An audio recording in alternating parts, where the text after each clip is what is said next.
Pues esta tarde nos disponemos a celebrar la nit del foc y la cremà de nuestra falla, de la falla de la Residencia de Personas Mayores de Xelva.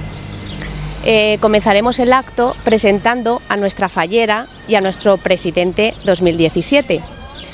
A continuación también vamos a recibir a la comisión fallera de nuestro pueblo vecino de Tuéjar, que tiene una falla y todos los años nos visitan. Llevamos mucho tiempo trabajando en la falla, desde principios de febrero, y hay muchas personas que se han implicado de manera muy seria, ¿no? Que se lo toman muy en serio el trabajo de la falla.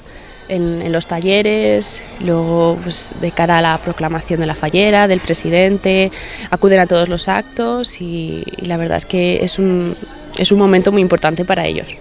La residencia es una maravilla, esto es una maravilla, porque aquí nos tratan mucho y muy bien, pero muy bien.